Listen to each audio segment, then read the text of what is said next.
Nesta tarde, nós vamos falar sobre o treinamento dos treinamentos da mente humana, gestão da emoção, porque nós vamos abordar fenômenos que estão ligados à última fronteira da ciência, ou seja, ao processo de construção de pensamentos, ao processo de gerenciamento do estresse e aos fenômenos fundamentais que nos tornam a única espécie que pensa e tem consciência que pensa em meio a mais de 10 milhões de espécies. Ou seja, nos tornamos seres humanos pensantes. Mas por que todos os dias a nossa mente é uma usina de ideias e pensamentos? Por que é uma usina de emoções? Você pode interromper o curso do seu carro, mas você nunca vai poder interromper o curso dos seus pensamentos. Até os fenômenos que podem patrocinar a meditação e relaxamento, no máximo desaceleram os pensamentos, porque a tentativa de interrupção já é um pensamento. A partir desta conferência, talvez você vai entender como nós somos tão complexos e complicados. Quando nós não temos problemas, nós os criamos. Vocês criam os seus problemas? Então são normais. Quando eu estava no ensino médio, eu era a segunda nota da classe. Alguém já foi segunda nota da classe? Primeira nota? Eu era a segunda nota de baixo para cima. Eu era desconcentrado, a minha mente viajava por vários lugares, talvez outros planetas. A multiplicidade de pensamentos e emoções me faziam não ter aquilo que Platão preconizava para se tornar um pensador. O deleite do prazer de aprender. E aquilo que Paulo Freire também sonhava. A autonomia. Os colegas de classe se reuniram para falar sobre os seus projetos de vida. O que seriam, que curso fariam e o que desejariam para a sua vida socioprofissional. Então, alguns disseram que iriam ser engenheiros, outros professores, e eu, que era famoso entre os meus colegas, diziam que eu só tinha um caderno, não tinha nada escrito. Eu disse que queria ser um médico e um cientista. Silêncio geral. Depois vieram os deboches. Aí eu entendi uma das primeiras ferramentas de gestão da emoção. As mais importantes decisões de um ser humano são de foro íntimo. Não espere apoio da plateia.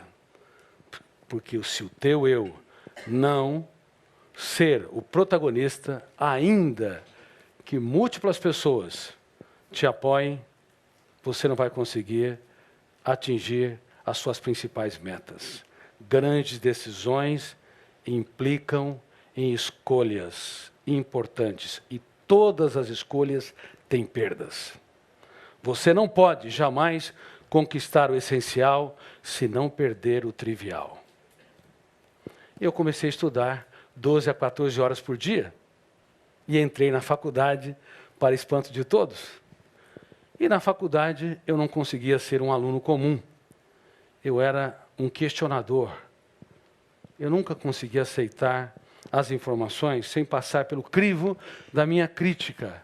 E nunca se esqueça, se você não tiver consciência crítica, a tua emoção e a tua mente será terra de ninguém. Nunca aceite nada passivamente. Caso contrário, o teu eu vai ter dificuldades de se tornar autor da própria história. Muitas pessoas se sentem ofendidas, rejeitadas, criticadas, excluídas, não apenas porque existem estímulos estressantes, mas porque o seu eu não é protagonista. Elas compram aquilo que não lhes pertence. A sua mente é terra de ninguém. E isso é um dos fenômenos que tem levado ao adoecimento psíquico coletivo.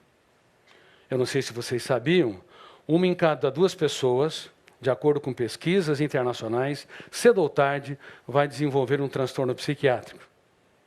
Olhe para quem está do seu lado. Se não for você, vai ser ele ou ela. E se você apontou o dedo para ele ou para ela, a tua situação é pior.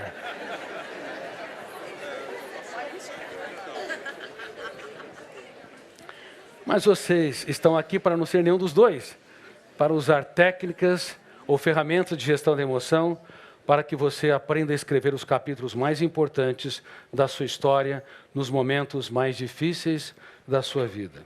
Eu tenho dito em mais de 70 países que eu sou publicado que as sociedades modernas se converteram num manicômio global. O normal é ser estressado, irritadiço, tenso e ansioso. O anormal é ser tranquilo, sereno, fazer da vida um espetáculo único e imperdível. Queridos amigos, quando estava na faculdade, eu que era um jovem sociável, vários amigos, gostava de festas e jantares, fui abarcado pelo último estágio da dor humana, uma depressão do 2º para o 3º ano. E eu percebi que as lágrimas que nós não temos coragem de chorar são mais cálidas, densas e importantes do que aquelas que se encenam no teatro do rosto. Há muitas celebridades, e eu faço gestão da emoção com celebridades, alguém, às vezes, número 1. A primeira coisa que eu falo para ela, você está numa desvantagem emocional enorme, porque a emoção é democrática, está debaixo do holofote da mídia, nem de longe fomenta mais alegria, prazer, encantamento, capacidade de você se reinventar nas dificuldades. Ter não é ser. Se você é aplaudido, mas se não se aplaudir, você pode ser miserável no único lugar em que é inadmissível ser um paupérrimo. E eu não sabia me abraçar, me aplaudir, me proteger. Era sociável, mas era um miserável no teatro da minha emoção. E quem aqui tem esse índice de miserabilidade? Quem aqui tem um caso de amor com a sua saúde emocional? Quem tem seguro de vida aqui? Ou seguro de carro, ou seguro empresarial? Levante as mãos. Levante as mãos. Parabéns. Quem tem seguro emocional? Levante as mãos. Parabéns pela honestidade. Em todos os lugares é a mesma coisa. Dando conferências no Vale do Silício, treinando líderes nos Estados Unidos. Quem tem algum tipo de seguro? Claro, lá tem seguro até por acidente nas calçadas. Mas as pessoas não têm seguro emocional. Isso indica que a nossa espécie, ela de fato está adoecendo rápido e coletivamente. Ela é anacrônica, desinteligente, está no tempo da pedra em termos de gestão da emoção. Por isso que está havendo uma epidemia de suicídios, de depressão, de ansiedade, no mundo todo. Transtorno do pânico, doenças psicossomáticas, até cânceres. Por exemplo, na época que eu fazia faculdade de medicina, 1 em cada 20 pessoas desenvolvia um câncer. E nós esperávamos, no século XXI, controlando os fatores exógenos, tabagismo, alcoolismo, pesticidas, poluição ambiental, sobrariam os fatores endógenos, genéticos. E as estatísticas seriam generosas, 1 para 50, 1 para 100. E eu tenho alertado cientistas que nós mexemos na caixa preta do funcionamento da mente. Nós estamos em 1 para 4 e 1 para 5. 1 em cada 4 pessoas ou 5 pessoas vai desenvolver um tumor cancerígeno. E só os fatores genéticos e exógenos não explicam, e nem mesmo o envelhecimento da sociedade, a vida média se prolongando, não explicam por que células egoístas, que são as células cancerígenas, que querem ter voo solo, que não se preocupem com o equilíbrio e a homeostase do corpo, têm gerado tumores e têm levado a esse caos mundial. Nós temos que entender que uma mente esgotada, tensa, estressante, diminui a imunidade e também pode fomentar com que essas células apareçam em níveis que não apareciam no passado. Se proteger é muito importante. Gerir a sua emoção é a sua maior responsabilidade. Porque se você for irresponsável em preservar os recursos naturais do planeta emoção, você pode ser ótimo para a sociedade, será um carrasco de si mesmo. Eu dou treinamentos para executivos, quando eu tenho tempo, e meu tempo realmente é muito escasso. Mas muitos executivos dirigem empresas com milhares de profissionais, mas não aprenderam a dirigir a única empresa que não pode falir a mente humana. E no mundo todo, profissionais altamente competentes têm se tornado algozes de si mesmos. tem falido a empresa mental. E eu estava lá, na minha crise depressiva, e aprendi mais uma ferramenta de gestão da emoção que norteou a minha história. Ou a dor nos constrói ou nos destrói. E vocês já devem ter ouvido esta tese, que com o passar do tempo, as pessoas amadurecem. Com o passar do tempo, elas se tranquilizam, se tornam mais sábias. As dores, perdas e frustrações patrocinam uma personalidade mais equilibrada. Lê do engano. Se o nosso eu não aprender a proteger a nossa emoção, é muito fácil as nossas dores serem registradas como janelas traumáticas ou killer, asfixiando o prazer de viver. Frustrações, mágoas, decepções, traições não fomentam, não nutrem por si só a sabedoria, a capacidade de uma pessoa se reinventar, de ser líder de si mesmo, de aplaudir a vida. A tendência é ocorrer um registro na memória, involuntário e inconsciente, formando cárceres mentais. E na minha nova obra, que estou escrevendo, deve ser publicada em setembro, outubro, chamado Prisioneiros da Mente, e que deve se tornar um seriado internacional, eu digo que no cérebro humano há mais cárceres do que nas cidades mais violentas do mundo. E nós não sabíamos disso porque não havíamos estudado esta última fronteira da ciência, o mundo onde nascem os pensamentos, os tipos de pensamentos, a natureza dos pensamentos e a gestão dos pensamentos e das emoções. Freud, Piaget, Vygotsky, Kant, Arthur Schopenhauer, Sartre, Nietzsche, Merleau-Ponty, os grandes pensadores, brilhantes pensadores, usaram o pensamento pronto para produzir as suas teorias, mas não tiveram oportunidade de estudar o próprio pensamento, o que causou uma lacuna enorme na atualidade para desenvolver tanto a inteligência global como para desenvolver relações saudáveis, quanto para proteger a emoção humana. Hoje nós esperamos as pessoas adoecerem para depois tratá-las, o que é uma injustiça dantesca.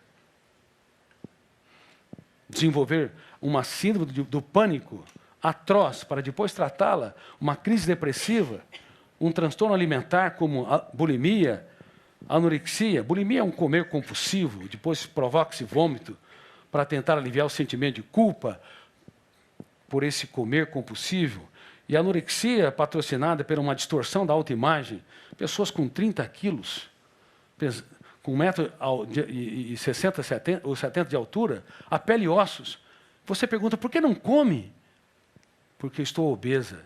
É uma distorção da autoimagem, são janelas traumáticas, são cárceres mentais que sequestram o eu, que representa a capacidade de escolha, a autodeterminação, sequestram no único lugar que ele deveria ser livre. E 3% da sociedade, no Brasil, cerca de 6 milhões de pessoas, pelo menos, apresentam transtornos alimentares. E há cerca de 70 milhões no mundo, um número maior do que aqueles que perderam suas vidas na Segunda Grande Guerra Mundial. E quase ninguém fala sobre isso. Sem falar da vigorexia, aquelas pessoas que têm complexo de inferioridade, uma autoestima fragmentada, um eu que não é líder de si mesmo, e tomam anabolizantes e malham nas academias sem nenhum controle para ter uma musculatura avantajada, tentando neutralizar os seus complexos. Queridos amigos, nós precisamos entender quem somos. Precisamos entender os bastidores da mente, minimamente. Por isso, com muita humildade, vocês estão aqui num treinamento dos treinamentos, e eu estou encarando cada um de vocês, não como meu espectador, mas como meus alunos. Aceitam? Ou querem ser espectadores passivos? Mais uma conferência de motivação. As minhas conferências não são de motivação, elas são de divulgação científica.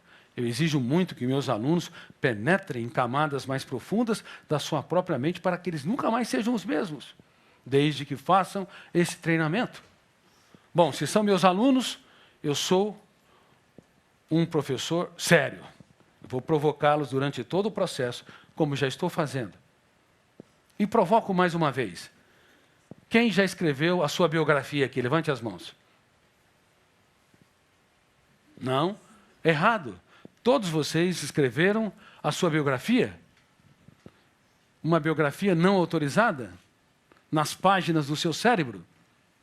Não sabíamos disso, porque não havíamos pesquisado que o registro na memória é automático e involuntário. Cada pensamento lúcido, você produz pensamento lúcido? É registrado. Cada pensamento estúpido, vocês o produzem? Quem é que faz o velório antes do tempo? Levante as mãos. Ou sofre por antecipação? Levante as mãos. Quantos pensamentos estúpidos? Claro, pensar no futuro é importante para você estabelecer estratégias para resolver seus problemas. Mas sofrer pelo futuro é uma atrocidade, é uma autoatrocidade que pessoas do mundo todo cometem. Aonde eu dou conferência? Na Sérvia, na Romênia, na Europa Oriental. Sérvia e Romênia estão lá, na Europa Ocidental, na América do Norte, na América Latina. Um ser humano cujo eu não aprendeu a ter um caso de amor com a sua saúde mental, a proteger a empresa chamada mente humana, a dirigir o veículo, a aeronave psíquica, o eu, nessa educação clássica cartesiana. E quando eu falo educação clássica cartesiana, não estou envolvendo apenas o ensino fundamental, médio, Universidade do Brasil, bem como pós-graduação, estou falando de toda a educação clássica do mundo. Ela está doente, formando pessoas doentes para uma sociedade doente. Mesmo as melhores universidades não ensinam minimamente que é um biógrafo no cérebro, que registra tudo automaticamente e que eu chamo de fenômeno RAM, registro automático da memória. Por exemplo, se você detesta alguém e quer vê-lo a quilômetros de distância da sua história, sinto muito, ele vai dormir com você. Por quê? Porque o fenômeno RAM, registro automático da memória, vai arquivá-lo e de maneira privilegiada, porque você rejeitou e não protegeu a emoção. Por isso que a nossa espécie, a única que pensa e tem consciência que pensa, nunca estudou muito a condição de ser Homo sapiens. Pensante. Nunca honrou de maneira adequada a própria estrutura e a construção de pensamentos. Não estudou esses fenômenos. Não sabíamos que rejeitar uma pessoa, rejeitar uma ofensa, rejeitar um estímulo estressante, ou negar um problema, ou tentar se distrair, não resolve, porque o biógrafo, o fenômeno RAM, ele registra automaticamente. E toda rejeição aumenta o volume de tensão. E quando há um nível de tensão elevado, o registro é privilegiado, formando mais cárceres mentais, ou janelas killers. Eu estava lá usando a minha dor, não para me destruir, não para formar mais janelas killers, mas para formar janelas saudáveis, light. E eu começava na faculdade de medicina, me questionando: como penso? Por que não sou líder de mim mesmo? O que é o pensamento? Por que dirijo carros, mas não dirijo minimamente a minha mente? Nada garante que uma pessoa sociável, que gosta de festas, tem muitos amigos, que é relaxada, bem-humorada, não passe pelo caos, cedo ou tarde na sua vida. Não só as pessoas tímidas, fechadas, sequestradas em si mesmas, até pessoas invejáveis socialmente. Porque as técnicas de proteção são débeis que nós utilizamos quando passamos por acidentes psíquicos. Vocês estão começando a entender? Ótimo, excelente. E quanto mais eu desenvolvi a arte da pergunta, mais questionamento, mais eu ficava em dúvida. E a dúvida é o princípio da sabedoria na produção de conhecimentos. Se você amar a convicção, as certezas, as respostas rápidas, você vai asfixiar sua capacidade como construtor de novas ideias, como criador de novos conhecimentos. Você não vai trazer respostas inteligentes nas situações estressantes. Um dos maiores problemas do Homo sapiens para formar mentes brilhantes, profissionais altamente excelentes, é o vício que nós temos por respostas rápidas. É a necessidade neurótica de querer dar respostas para tudo, sem aprender a lidar com a solidão criativa. A solidão é importante. A insegurança é importante no processo de produção de conhecimento. Senão você levanta do mesmo jeito, reclama da mesma maneira. Quando você abre a boca, todo mundo sabe o que vem pela frente. Você não impacta ninguém, nem a você mesmo. Trabalha do mesmo modo. Não contribui como uma empresa, não contribui para dar soluções para os problemas, nem se antecipa aos problemas. Não contribui na sua família para encantar, movimentar, inspirar seus filhos, seu parceiro ou parceira, seu namorado ou namorada. As pessoas são mentalmente engessadas. Não tem gestão da emoção. Sabe quantos encarcerados tem no Brasil? Detentos em presídios de ferro? Mais de 700 mil pessoas. Terceiro lugar do mundo. Segundo lugar é a China, que tem 7 vezes mais que a população brasileira e tem 3 vezes mais a população carcerária. Primeiro lugar, os Estados Unidos, que tem 3 vezes mais que a população carcerária que a brasileira. Há mais de 700 mil pessoas encarceradas fisicamente nesse país. E há dezenas de milhões de pessoas encarceradas mentalmente, emocionalmente nesse país. Reitero, há mais cárceres mentais do que nas cidades mais violentas do mundo. E o biógrafo, chamado fenômeno RAM, registro automático da memória, todos os dias está construindo mais cárceres. Por isso, você tem de aprender a impugnar, discordar, confrontar cada pensamento perturbador. Quem toma banho aqui, levante as mãos. Mas que banho? Banho físico ou emocional? Quem toma 2 banhos por dia? Por dia? 3. Se você tomar 4, eu vou conversar consigo. 5. Aí já é talvez um transtorno obsessivo compulsivo.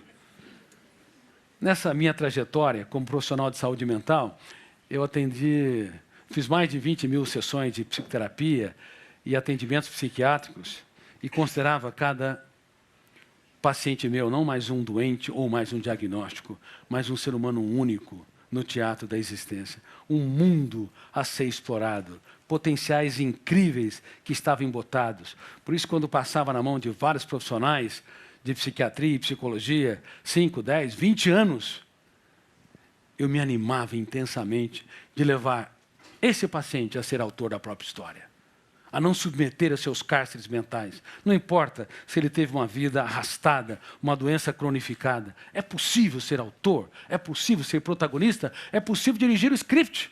Desde que nós saiamos na figura do teatro, da plateia, entremos no palco da mente e nos tornemos protagonistas, atores ou atrizes principais, diretores do nosso script. Mas o ser humano não é assim. Normalmente, ele é conformista, ou até tem autopiedade, um coitadista, acaricia seus próprios transtornos.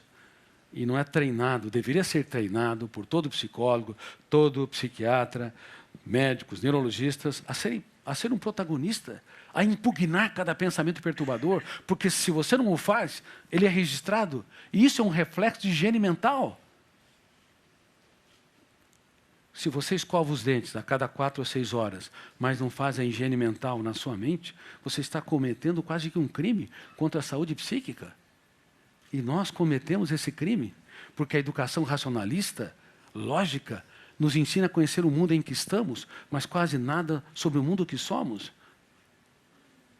Nos ensina a fazer higiene removendo poeiras, lavando as mãos, para não contaminar-se com bactérias, com vírus, mas a nossa mente está cheia de germes. A nossa mente, metaforicamente, está saturada de pensamentos perturbadores, sentimento de culpa, autopunição, autocobrança. Quem cobra demais os outros aqui? Levante as mãos. Parabéns, houve algumas pessoas sinceras aí. Alguns se esconderam a meio fio. Tá. Quem cobra demais de si? Levante as mãos. Muito bem, a grande maioria. Então recitem comigo. Quem cobra de si ou dos outros, em excesso, está apto para trabalhar num banco. Mas não para ter uma bela história de amor. Porque se você cobra demais, você aciona o biógrafo inconsciente, chamado fenômeno registro automático da memória. Roberto Carlos impugnou a sua biografia não autorizada. Não vou entrar em detalhes, nem vou julgá-lo. Não sei se ele não gostou do que escreveram, estava incorreto sobre a sua biografia, certas experiências, ou se ele não queria expressar ou deixar em público a sua intimidade. O que ele não sabia é que o ser humano não sabe, bilhões de seres humanos não sabem, é que nós temos um biógrafo implacável dentro de nós, que todos os dias está definindo quem você é.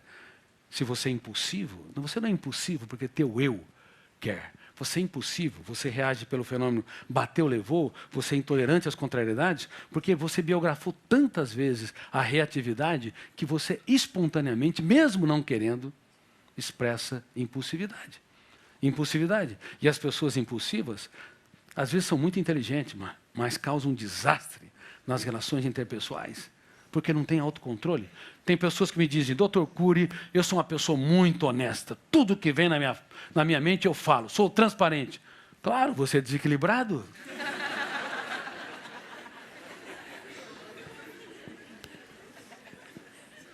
Pessoas assim machucam demais quem está ao seu redor, as pessoas mais íntimas.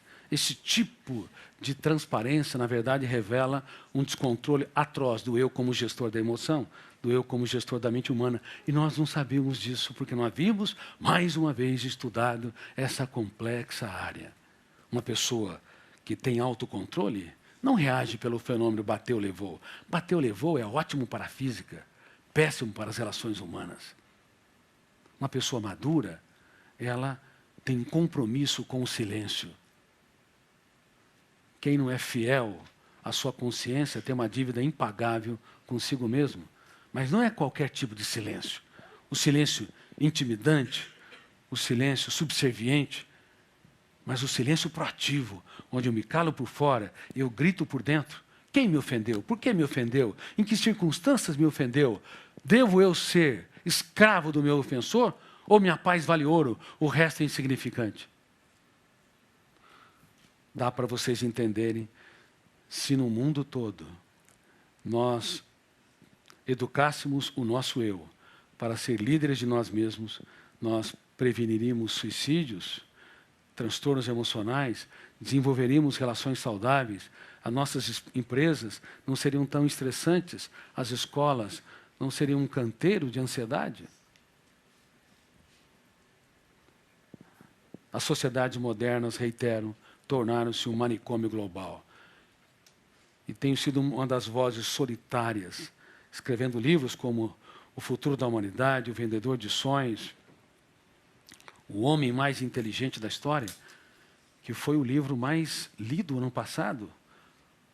Esse romance psiquiátrico que fala de um personagem extremamente conhecido, mas pouco compreendido no funcionamento da sua mente, o mestre dos mestres. As religiões todas falharam em não estudar a mente de Jesus sobre os ângulos das ciências humanas.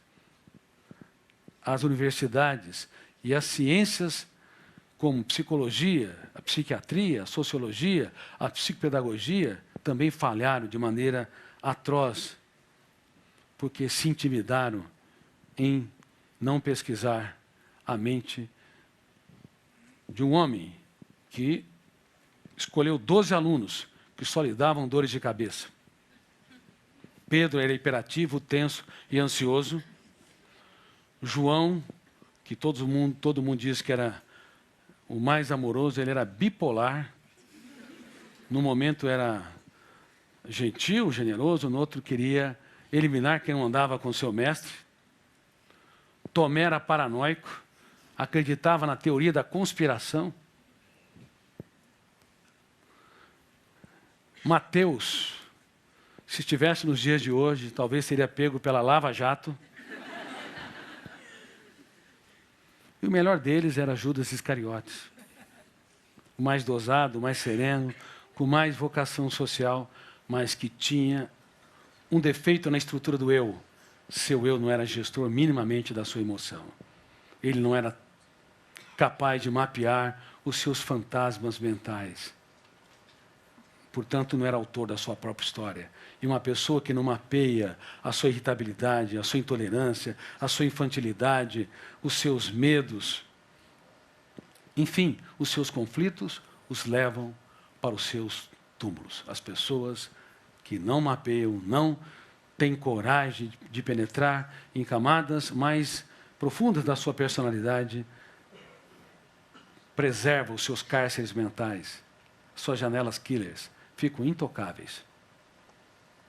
Serão tímidas ao longo de toda a vida, fóbicas, glossofobia, medo de falar em público ao longo de toda a vida, claustrofóbica, medo de lugar fechado ao longo de toda a sua história, terão medo do futuro, serão assombrados pelos seus fantasmas mentais. Não tenha medo da vida. Tenha medo, sim, de não vivê-la de maneira inteligente. Não tenha medo de quem você é. Tenha medo, sim, de não se conhecer. Não tenha medo dos capítulos dramáticos. Tenha medo, sim, de não colocar vírgulas para escrever textos nobres em seus dias mais tristes. Bom, o homem mais inteligente da história usou essa estirpe de jovens que, como eu lhes disse, só lhes davam problemas, e ele produziu a maior startup mundial. Mudou a história da humanidade. Vocês teriam coragem de trabalhar com jovens arredios, tensos, ansiosos, escolhê-los, aqueles que estão no fim da fila, e fazer deles ícones capazes de reciclar todos os parâmetros da sociedade? O risco era grande. Ele, de fato, na minha opinião, eu que fui um dos maiores ateus que pisou nessa terra, quando eu estudei a mente desse homem, eu me curvei aos pés da sua inteligência. Eu entendi que nunca alguém tão grande se fez tão pequeno para tornar os pequenos grandes. Queridos amigos, como pode o ser humano que tem tantas habilidades não utilizá-las e viver de maneira tão tosca e tão débil? Como pode um ser humano que tem capacidade para libertar o seu imaginário e desenvolver conhecimentos e soluções incríveis, reagir pelo fenômeno ação e reação, comprar aquilo que não lhe pertence? Vocês teriam coragem de ir no supermercado e comprar alimentos putrefados, ou com prazo, ou com data vencida de validade? Teriam coragem? Mas por que um olhar atravessado estraga, às vezes, o nosso dia? Por que uma crítica estraga a semana? Por que nós compramos alimentos emocionais, intelectuais, sem nenhuma qualidade e pagamos caro? É um contrassenso? É reflexo de uma espécie inteligente? Sim, uma espécie inteligente que nunca conheceu as matrizes da própria inteligência.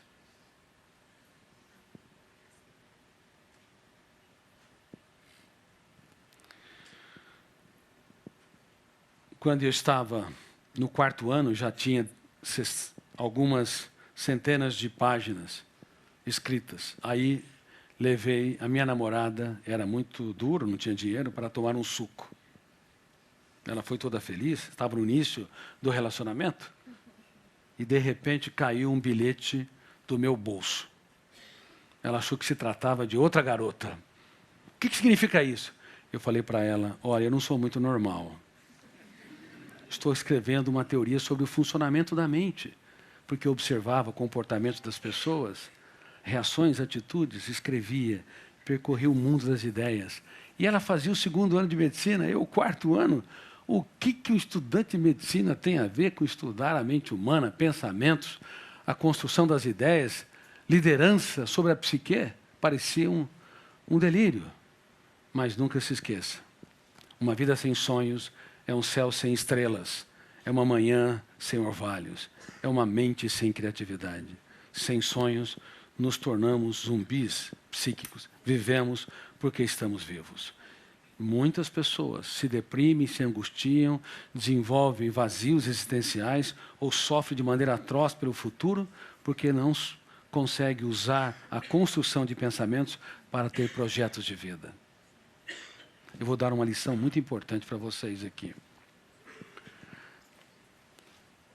A educação mundial, em todas as formações, desde a medicina, a psicologia, a engenharia, o direito, ela usa um tipo de pensamento chamado dialético para promover o processo educacional. O dialético copia os símbolos da língua. Você fala em português, outros falam em chinês, inglês, e as crianças surdas na linguagem Libras têm que ter o uso dos símbolos para patrocinar o pensamento mais lógico. Só que nós não sabíamos, agora nós sabemos, que é um outro tipo de pensamento, e eu estudei isso sistematicamente, que é muito mais complexo que o pensamento dialético. É o antidialético, é rebelde aos símbolos. E nenhum dos dois pensamentos podem ser controlados. Como ele disse, existe uma construção contínua de ideias, de imagens mentais, de pensamentos. Cada pensamento é construído, desconstruído e se torna outro pensamento que é destruído, reconstruído. Cada emoção, por mais que se ganhe o Oscar, por exemplo, um Grammy, não importa, você tem alegria, prazer por alguns minutos ou horas, daqui a pouco a emoção prazerosa se desconstrói e se transforma numa experiência de ansiedade ou de contentamento e apreensão. É ininterrupto o processo até quando nós dormimos. Por isso que nós sonhamos. Você, no máximo, pode dar direção inteligente, lúcida, gestão para os pensamentos e emoções, mas você não pode interromper. Agora eu te pergunto, uma criança, antes de entrar na escola, pergunta muito ou pouco? Muito. Porque qual pensamento ela liberta de maneira mais intensa? O dialético, o lógico ou o antidialético, imaginário? Qual? O antidialético. E depois que ela entra na escola, ela pergunta muito ou pouco? Com o passar do tempo, ela pergunta muito menos. Na universidade, a maioria dos alunos são calados. Uma pedagogia atroz, insana, quando deveria ser um debate de ideias.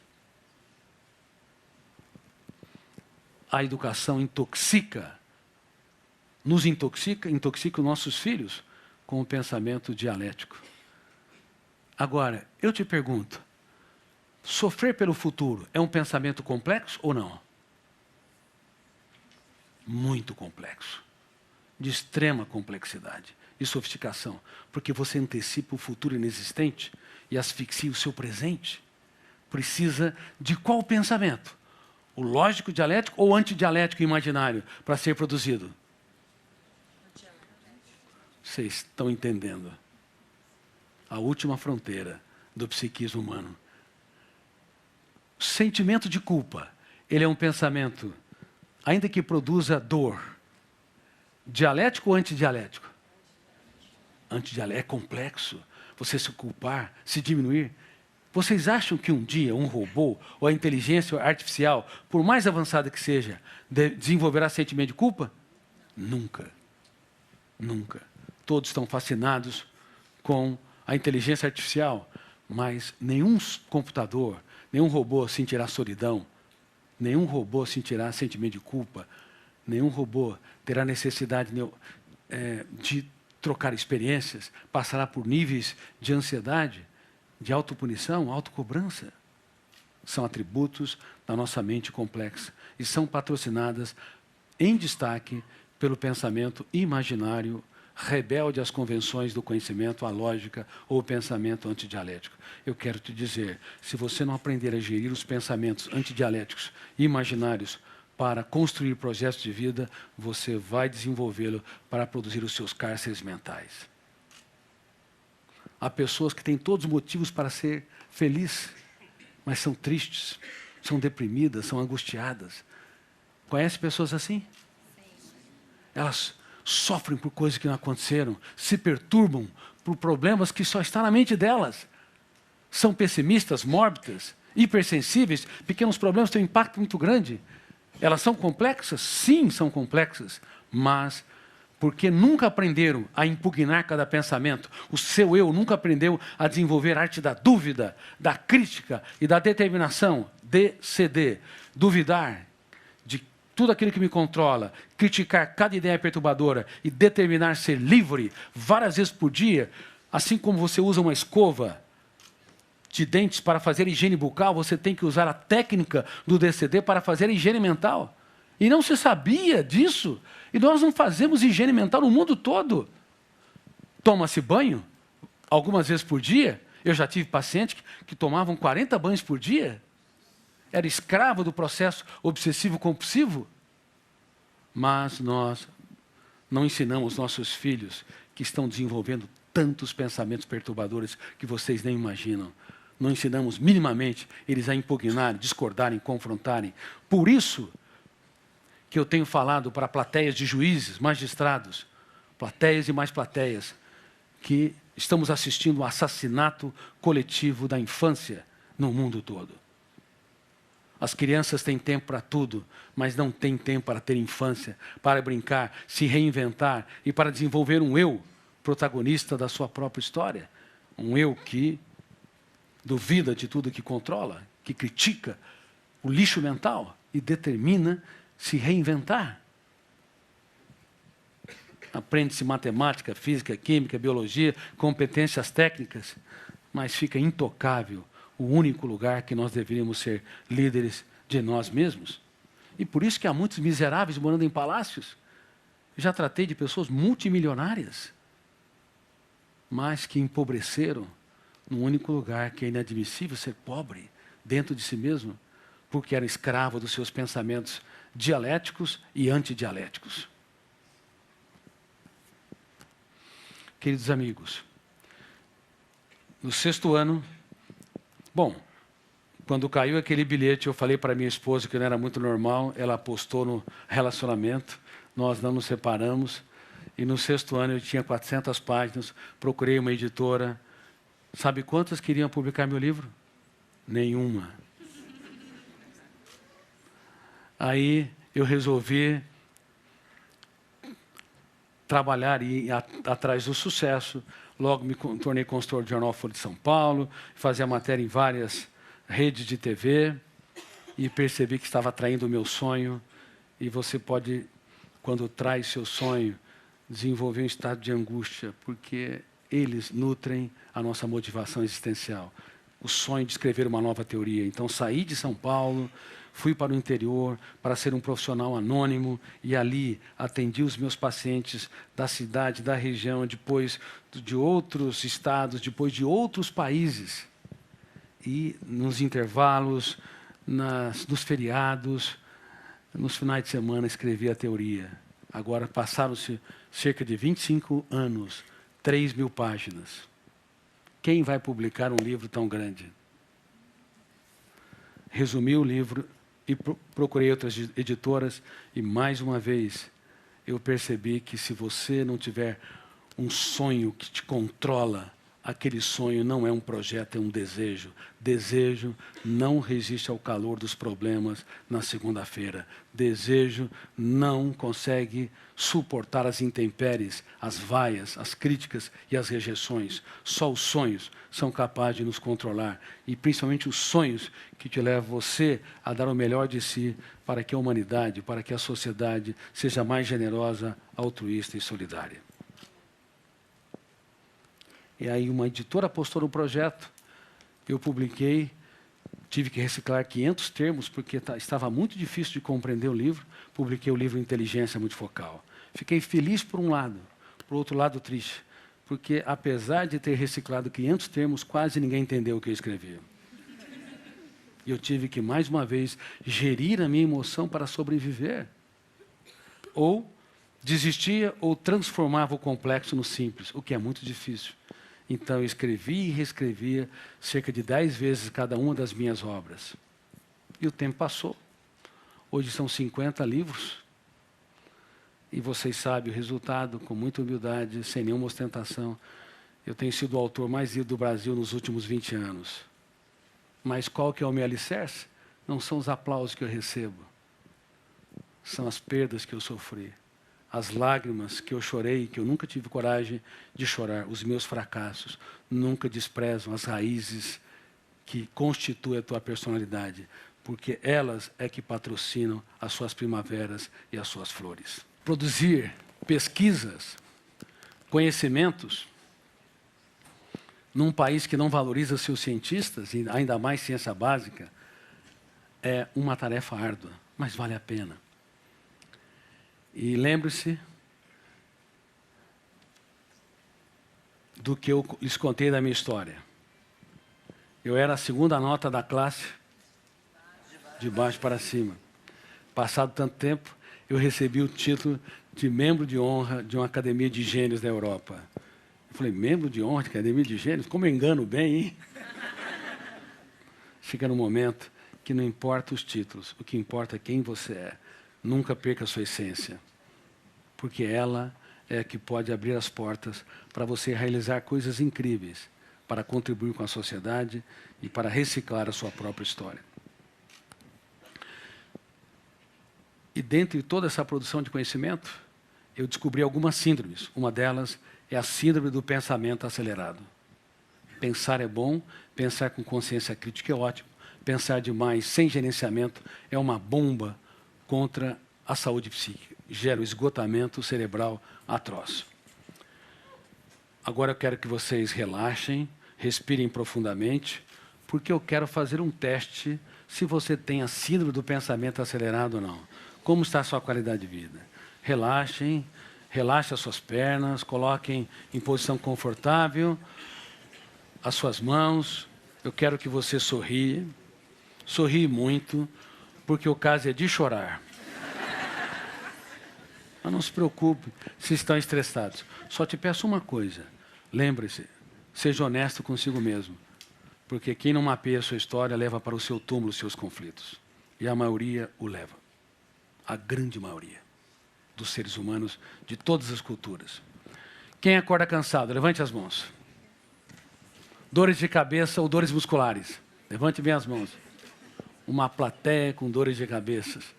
Quem tem dificuldade de conviver com pessoas lentas? Vou tomar um pouco de água.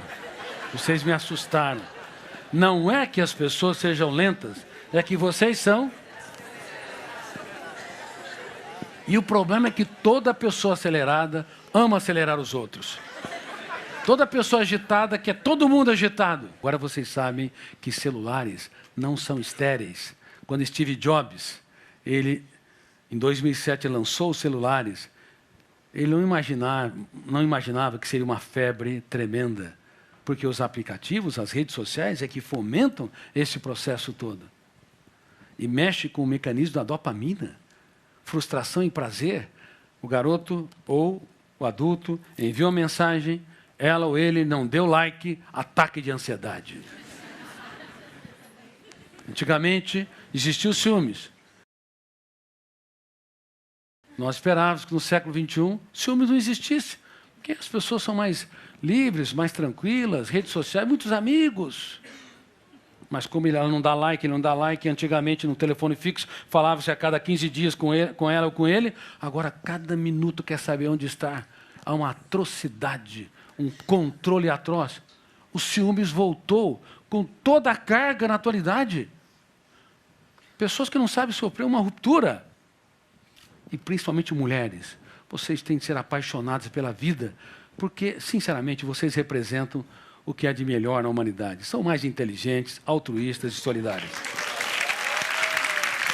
Mas inventaram o cartão de crédito. Brincadeira à parte, mas falando sério, nunca tente neutralizar a sua ansiedade através da compra, e muita gente o faz. Porque isso gera mais janelas traumáticas, killer, que mais encarcera o ser humano.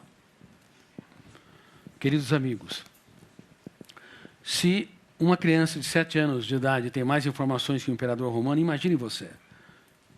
Um jornal, The New York Times, tem mais informações que um ser humano médio adquiria durante a sua existência, nos séculos passados, excetuando o século XX. Não é suportável. O biógrafo satura o cérebro e estimula o gatilho da memória, que é um copiloto do eu. Detona o gatilho. Enquanto vocês estão me ouvindo, o gatilho está sendo disparado, abre janela, segundo o copiloto. Se encontra uma janela killer, a âncora fecha o circuito da memória, terceiro copiloto inconsciente, e naquele momento que fechou o circuito, nós deixamos de ser homo sapiens, nos tornamos homos bios, animais, agredimos, reagimos, punimos, nos autopunimos, ou seja, não temos nenhuma gestão de emoção. Então, quando o gatilho dispara, primeiro o copiloto abre janelas killer, o risco da âncora fechar o circuito e milhares de janelas com milhões de dados não serem acessados é alto. Por isso que os pais perdem os seus filhos. Eles são deselegantes, julgam, criticam e não abraçam, não sabe apoiar quem falhou, não sabe dizer, eu aposto em você apesar da sua dificuldade. E é por isso que, sem gestão de emoção, os casais começam o seu relacionamento no céu do afeto e o terminam no inferno dos atritos. Vinícius de Moraes, na sua tese poética, disse que o amor seja eterno enquanto dure. Por isso que ele teve mais de 6 esposas. Se você confiar apenas na emoção para patrocinar um relacionamento estável, você não tem sustentabilidade. Porque o amor verdadeiro precisa de admiração. E a admiração precisa que você elogie mais e critique menos. Apoie os sonhos, não seja controlado pelos ciúmes. O amor exige que você dê liberdade para existir aprofundamento nas raízes. O amor exige que você se torne um inspirador de quem você ama, porque se você é um apontador de falhas, você é um construtor de janelas killer, que destrói quem você mais ama. As pessoas não sabem amar na sociedade. Elas amam com emoção, não amam com inteligência global, com gestão da emoção. E é mais fácil nutrir o amor do que se imagina, desde que o nosso eu pare com essa necessidade neurótica de criticar, apontar falha, de excluir e assim por diante. E começa a ser fã. Vocês devem ser fã, não de atores ou atrizes, não de cantores, ícones ou intelectuais, fã dos seus filhos, fã da sua parceira, do seu parceiro. Eles são nossas verdadeiras celebridades. É muito importante que se saiba disso. Mas as pessoas com as quais convivemos estão lá todos os dias e nós nunca as aplaudimos. Não somos ávidos a dizer, olha, eu sou apaixonado por você, parabéns, você é incrível. Não sabemos usar o biógrafo inconsciente a arquivar janelas, killers ou lights? Lights, saudáveis. E ainda queremos que o amor seja sustentável, é impossível.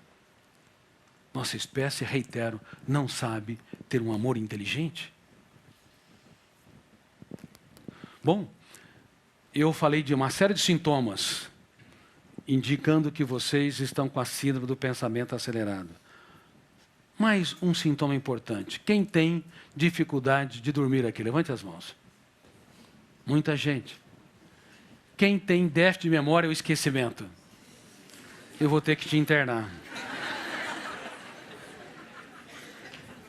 Bom, o déficit de memória na atualidade, falando mais sério, não é tanto um problema, é uma proteção do cérebro. O cérebro está protegendo você, bloqueia alguns campos da memória para que você pense menos, para que você não sofra por antecipação, não se autopune, não se cobre, para que você se relaxe. Por isso que nós esquecemos as pessoas, nome de pessoas, esquecemos certos eventos, certos detalhes. Da próxima vez que você estiver esquecido, não reclame, é teu cérebro tentando te proteger. E não procure um médico para esse esquecimento corriqueiro, porque ele deve estar esquecido também. Quais são os níveis da síndrome SPA? Vou falar rapidamente. Primeiro nível, aquela pessoa que pega o controle da TV, deixa todo mundo maluco. Segundo nível, é aquela pessoa que pega um jornal ou um livro, parece um excelente leitor, mas começa de trás para frente. Não tem paciência de seguir a rotina. Terceiro nível, é aquela pessoa que prepara suas férias 10 meses antes, porque as últimas férias não relaxou. Quarto nível é aquela pessoa que não vê a hora de se aposentar. Eu não aguento mais o meu ambiente de trabalho. Mas quando se aposenta, cai em depressão. Porque só sabe viver em tempos de batalha. Não sabe viver em tempo de paz. Tem paz por fora, mas a sua mente vive em guerras. Gatilho detona, abre janelas várias vezes, milhares de vezes por dia, produz pensamentos perturbadores, a âncora se instala, fecha o circuito da memória. É uma pessoa que não apenas agride quem está ao seu redor, mas é um carrasco de si mesmo, está sempre se agredindo, pessimista, não é alguém bem-humorado, que relaxa, que brinca com a existência, não sabe que a vida é dramaticamente breve para ser vivida e paradoxalmente longa para se errar. E erra consigo. Bom, eu vou encerrar minha conferência. Querem? Não. Eu vou falar mais 3 fenômenos vitais de gestão da emoção para que vocês construam relações saudáveis consigo e com os outros. Repita comigo. Ser agradável, admirável e surpreendente. Quem que é agradável aqui? Levante as mãos. Parabéns. Tem alguns ousados aqui. Vamos ver se, ao término da minha exposição, alguém sobra. Até agora, em todos os lugares que eu dei conferência, ninguém conseguiu manter no score. Uma pessoa agradável não eleva o tom de voz quando alguém eleva o tom de voz. Ela é delicada. Ela é generosa. Uma pessoa... Tem alguém agradável aqui? Uma pessoa agradável... Diminuiu já uns 80%. Uma pessoa agradável não compra aquilo que não lhe pertence. Alguém ofendeu, criticou, rejeitou. Minha paz vale ouro. O resto é insignificante. É um consumidor emocional responsável. Uma pessoa agradável também não fica criticando, desferindo golpes, apontando falhas ao seu redor, mas é ávido em celebrar acertos. Uma pessoa agradável celebra acertos todos os dias em relação às pessoas que convivem. Mas tem mulheres que me dizem: Dr. Cury, casei com um homem muito ansioso, até exagero muito. Pense numa pessoa complicada, eu dou um passo para trás. Se você conviver com esse homem 5 minutos, você também vai ter um ataque de ansiedade.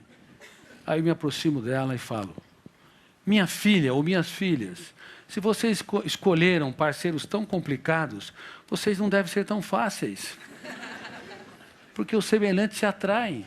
E esses homens serão, eles desenvolverão muito mais os comportamentos que vocês detestam por ter reações que patrocinam a formação de janelas killer. Ou seja, vocês também são a causa, sem perceber, da ansiedade, do descontrole, da irritabilidade deles. Não há santo nessa história. Quando 2 pessoas se escolhem, aí ensino as técnicas. Ser agradável. Aí passo adiante.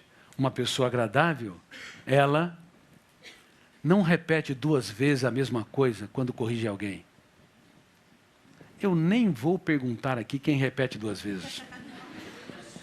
Porque eu não encontrei uma pessoa que é plenamente equilibrada diante de determinadas pessoas teimosas. Quem já tentou mudar uma pessoa teimosa, que levante as mãos? Recitem comigo então. Ninguém muda ninguém. Eu tenho o poder de piorar os outros, mas não de mudá-los.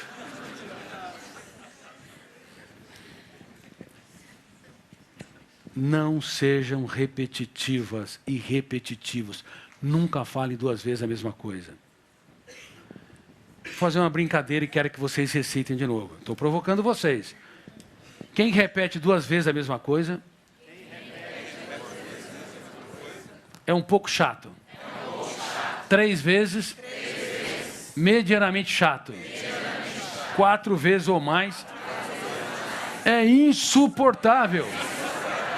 Está cheio de maridos insuportáveis, esposas insuportáveis, pais insuportáveis, professores, colegas de trabalho. Gente, nós temos que aprender a dançar a valsa da vida com a mente desengessada, libertar o pensamento mais complexo, o antidialético, para dar respostas inteligentes nas situações estressantes. Sejam agradáveis, porque se vocês tiverem essa agenda, vocês não causam admiração, vocês não impactam, vocês não inspiram. Tem alguém agradável aqui? Admirável.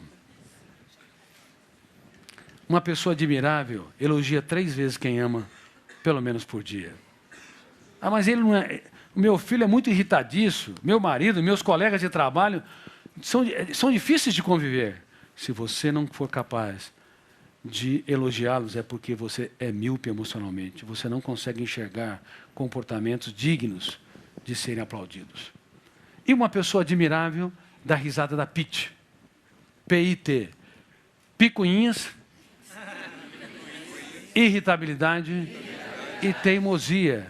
Há um charme nos defeitos das pessoas que são suportáveis. Porque você tem defeitos, eu tenho defeitos. Relaxe mais. Não cobre dos outros aquilo que eles não podem dar. Isso é gestão da emoção. Se você sair fora, deixar de ser um apontador de falhas, ele vai registrar menos janelas traumáticas, ele vai ser mais livre, ele mesmo se recicla. E por fim, ser surpreendente. Eu falei para uma daquelas mulheres que dizem que seu marido é insuportável. Diga palavras nunca ditas.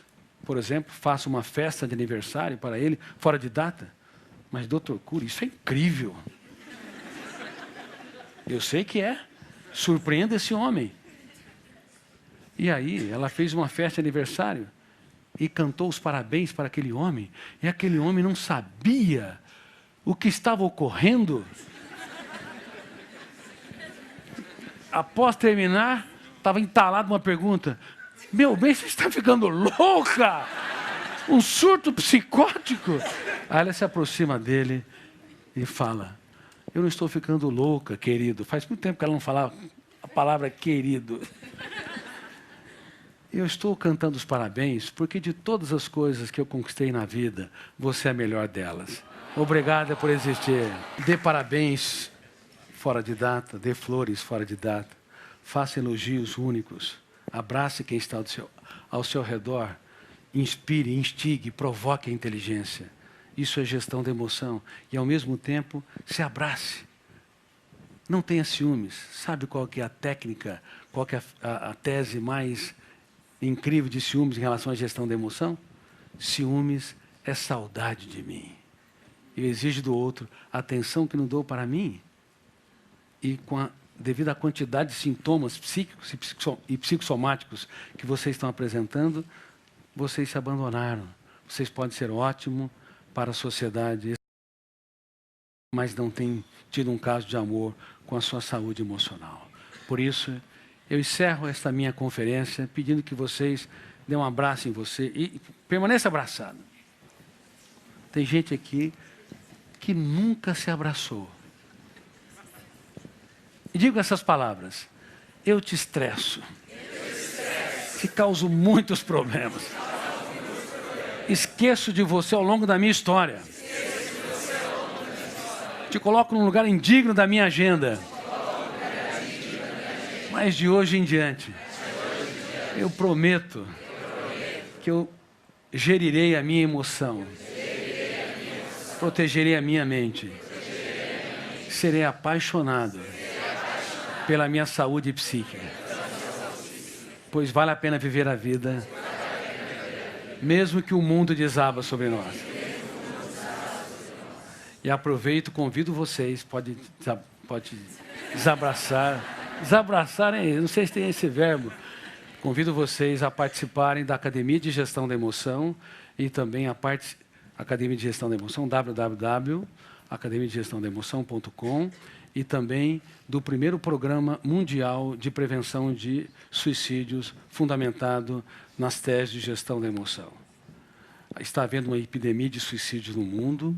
As pessoas que pensam em suicídio ou têm atos suicidas não querem matar a vida. O que elas querem matar é a dor, o autoabandono, os pensamentos perturbadores e assim por diante, e não sabem. Dentro delas há uma fome e sede de viver. Então, a Academia de Gestão da Emoção, que tem vários cursos, ela também vai desenvolver esse projeto gratuito para todos os povos e todas as culturas. Nunca se esqueça, você não é mais um número na multidão e nós vamos abordar nesse curso. Você é um ser humano insubstituível e inesquecível. Por isso eu quero que vocês levantem-se, abracem quem está do seu lado e surpreenda com um elogio solene quem você ama.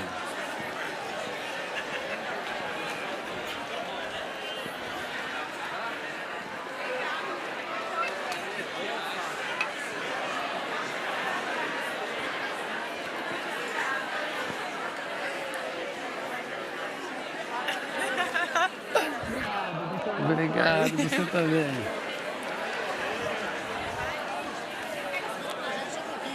Um abraço pra gente.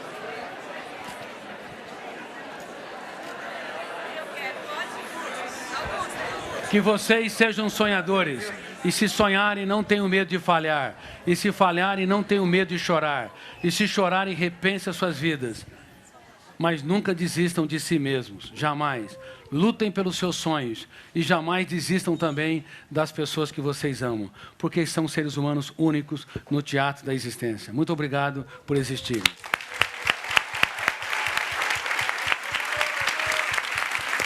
Um beijo. Muito obrigado, muito obrigado, muito obrigado.